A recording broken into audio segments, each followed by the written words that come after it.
Fast न्यूजचे प्रायोजक गोकुळ.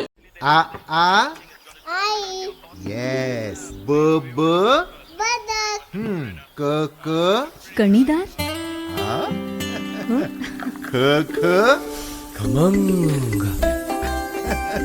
ग ग गोकुळ तू हा अगदी घरच्यासारखं.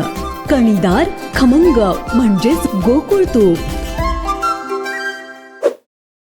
इंस्टाग्रामवर बाल लैंगिक अत्याचाराचा प्रचार करणाऱ्या जाहिराती थांबवा, केंद्र सरकारचे मेटाला आदेश. श्रीराम मंदिरातील देणगी चोरी प्रकरणातील RSSचं वक्तव्य हे मगरीच्या अश्रू, काँग्रेसचा हल्लाबोल. पंडवानी गायिका पद्मविभूषण तीजनबाई यांचं निधन, कलाविश्वावर शोककळा. मुंबईत धोकादायक झाडांचा तिसरा बळी, कुर्ला इथं झाड कोसळून दुकानदाराचा मृत्यू. आमिर खान तिसऱ्यांदा लग्नबेडीत, गौरी स्पॅट हिच्यासोबत केलं रजिस्टर्ड मॅरेज.